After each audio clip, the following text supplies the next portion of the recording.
Hi po, gandang araw po sa inyo. So, ngayon po ay i-demo ko po sa inyo ang application na presentation marker. Ito po ay pwede nating magamit sa ating mga presentation na ginagamit natin sa online class. So, type nyo lang po sa inyong browser presentation marker, tapos po yan po, ito po siya, no? Presentation marker sa cnet.com po. Dun nyo po siya i-download. So, ang mada-download nyo po dyan, pag kinlik po natin yan, ay trial version po. So, magagamit nyo po siya for 30 days. Pero, kahit po siya ay mag-expired na po, magagamit nyo pa rin po siya. Pero may nakalagay po doon na expired na yung inyong software. Pero pwede pa rin po siyang magamit, kagaya po ng sa akin, expire na po siya pero nagagamit ko pa rin po siya. Okay po, so download nyo lang po yan, tapos po install nyo lang po yan. So ngayon po papakita ko na po kung paano po siya gamitin. Ang una ko pong i-demo po is yung pag zoom in and zoom out natin gamit si presentation marker. So, para po makapag-zoom in, zoom out po tayo, ang pipindutin po natin is control, tapos po si mouse wheel. Tapos po, i-hover lang po yung mouse po natin doon po sa gusto nating i-zoom in or zoom out. So, ganito po yun.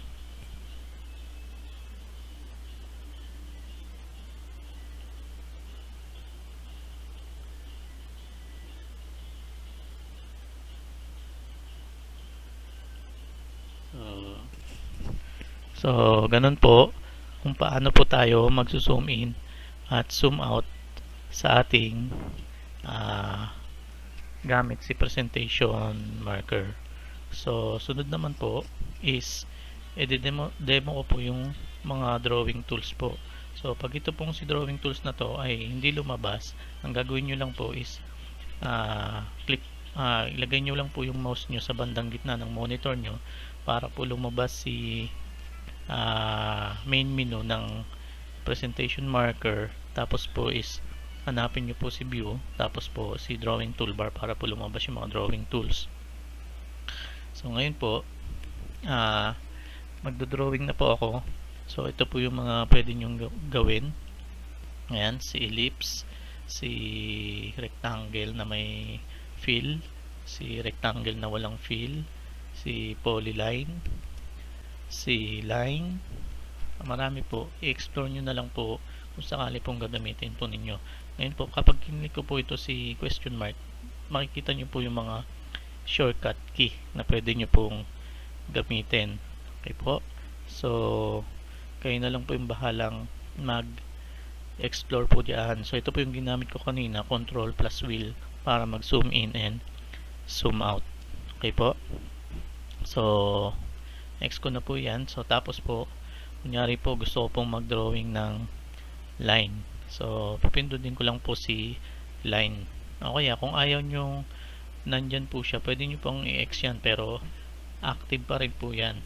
So ang shortcut po ng line, pag drawing ng line, ay letter L po. So pag pinili po si L, ayun po, so nag-activate na po si line na drawing tool. So ngayon po pwede na po ako mag-drawing ng line. Kunyari po guguhitan ko po ito si provide, ganyan po. So pero po kung gusto nyo po na ang magawa po ninyo is horizontal or vertical line, pwede po tayong mag-click ng shift, tapos po saka po tayo gumawa. Kunyari po si binary, guguhitan ko po siya ng horizontal line. Yan po. So pinindot ko po yung shift, tapos saka ko po ako nag-drawing ng line para po makagawa po ako ng horizontal line. So ngayon po, para makalabas po ako dyan kay line na command, kung gusto kong mawala siya, kasi po hindi ko po siya maibaba hindi ko po magamit yung aking mouse para maibaba po yung aking presentation. Yan po, kahit kumabit po ako ng mouse wheel ko, ano pong nangyayari, yung color po ng aking line, yun po yung nag-iiba. So, pwede nyo pong baguhin yung color ng line po ninyo sa pamamagitan ng mouse wheel. Yan po. So, color green na po yan. Yan po.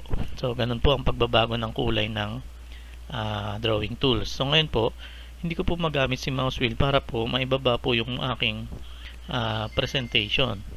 Kasi po, ang naka-activate ay si line na drawing tool. So, ang gagawin nyo po is right click po kayo once lang po. Pag nag-twice po kayo ng right click, mag-exit po si presentation marker.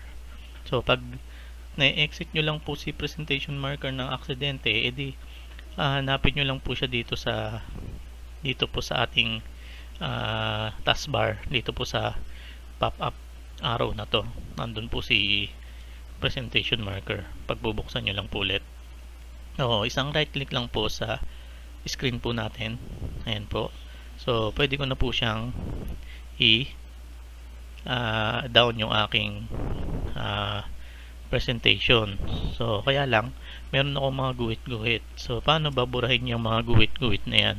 So, pwede po ninyong pindutin si backspace. Isa-isa pong mabubura yan. Yan po. So, nabura po yung kulay green. Tapos po yung kulay red. Yan po. So, ganoon po ang pagbubura, backspace. Ngayon, kung gusto niyo pong mabura ng lahatan, pwede niyo pong pindutin si control, tapos delete. So, lahat na po yun mabubura, lahat ng dinrawing nyo sa inyong screen. So, ngayon po, si line po, gusto ko po siyang gamitin dito po sa aking diagram kasi gusto ko pong gumawa ng vertical and horizontal para magkaroon po ako ng intersection. So, doon ko po siya gustong gamitin. So, example po, sa 25 or 30 sa X, tapos 1, 2 sa Y-axis. So, ipag-intersect ko. So, ganun po. So, gagawa lang po ako ng line. So, para ma-activate ko si line na drawing tool, pipindutin ko lang po si letter L. Ayan po, na-activate na po siya. Tapos po, magdodrawing na po ako. Hawakan ko po yung shift key. Okay po.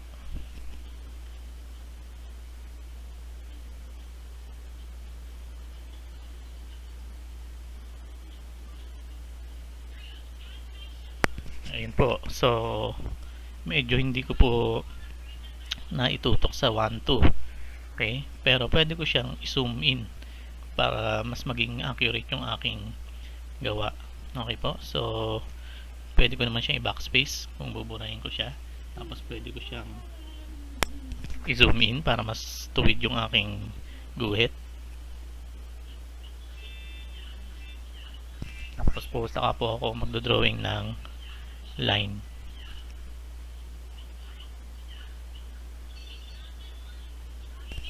Ayun po. So, yan na po yung aking nagawang intersection ng X and Y. Okay po. So, i-zoom out ko lang po siya. Control tapos mouse wheel po. So, ganun po. Pwede nyo po siyang gamitin na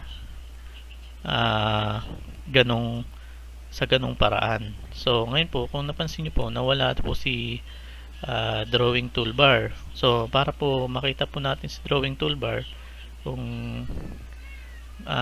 may iba po tayong drawing, kung hindi po natin sa ulado yung mga command. So, ang gagawin po natin ay yan. Pwede po natin ilagay yung cursor natin sa medyo gitna po ng ating screen, tapos po si view, tapos drawing toolbar. Ayun po, para po ma-activate po ulit si drawing toolbar kasi po napindot ko po yata si auto hide, kaya po nag-auto hide siya. So, yun po. So, pwede po tayong mag-drawing din ng circle. So, pindutin po natin si ellipse. Tapos po is drawing po tayo ng, pag kinlik po natin yun, magdodrawing po siya, isang click po, left click. Magdodrawing po siya ng circle, perfect circle po. Ganon din po si rectangle. Pag kinlik ko po siya ng isang beses lang, magdodrawing po siya ng perfect square po. Okay po. So, ganon. So, paano po mababago yung laki yung radius ng ating circle at saka po yung sides ng ating rectangle or square. So again po, naka-activate po si rectangle, kaya kailangan po nating i-right click po ng isang beses sa ating screen. Ayan po. So para po mapili na po natin si circle, kapag napili po natin si circle, ayan po, so pwede na po natin siyang batakin yung mga kulay green. Kung gusto natin siyang gawing ellipse, batakin po natin dito sa gilid. Pwede rin po dito sa taas. Pero kung gusto mo pong circle pa rin siya, pwede pong itong side na to po ang pindutin po natin. Pero pipindutin din po natin si shift. Ayun po, so pwede napaliit po natin siya pero circle pa rin po. Ganon din dito kay square, pindutin po natin si shift tapos po yung diagonal. Ganon po natin siya papaliitin kung gusto nating paliitin or palakihin, na circle pa rin siya at square. So ganoon po ang paggamit po kay circle and square. So meron din po siyang whiteboard kung gusto niyo pong gumamit ng whiteboard. Tapos po ang isa pong mas maganda rin pong application dito is ito po, si text. Yan po si text. So pwede po tayong magsulat ng text diyan. Yan po. So edit lang po natin yan. So presentation marker, ganun po. Yan po. So then ayan po, pwede natin baguhin yung mga fonts. Yung kulay pwede rin pong baguhin. So depende po sa gusto po ninyong kulay, no? Okay po. So yan po, yung mouse wheel lang po para po baguhin natin yung kulay ng ating text shape. So yun po ang gagawin po ninyo. So yung isa pong sinasabi ko kanina, meron po siyang picture na whiteboard. So i-right click ko lang po ng isang beses. Okay po. So tandaan po, pag dinalawang right click ko po yan, mag-exit po si presentation marker. Okay po. So para po mapuntahan si whiteboard, ayan po sa screen, ayan.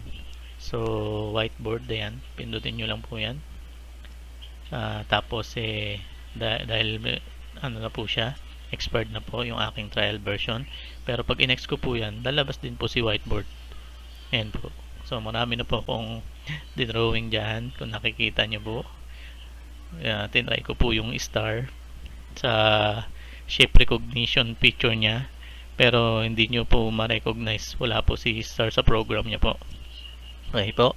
Pero yung pong sinasabi ko na shape recognition, ito po yon, si shape recognition. So nare-recognize niya po kung ano po yung gusto nyong i-drawing. Ayan po, kunyari po is triangle.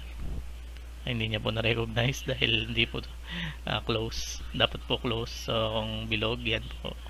Yan po. Okay. Tapos po triangle. Ayan po.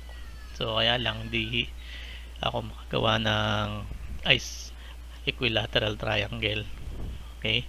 So yun po ang kagandahan ni shape recognition. So ngayon po, meron din po tayo ditong yung feature na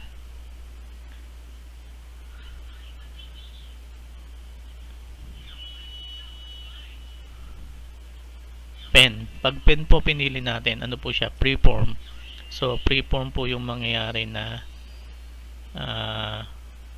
pwede nating gawin. So yun po, S, kunyari ganyan. So yun po. So ito po ang gamit ni presentation marker. So I hope po meron po kayong natutunan at magamit po sana ninyo sa inyong mga online class. So yung iba pong feature niya, kayo na po yung bahalang mag-explore.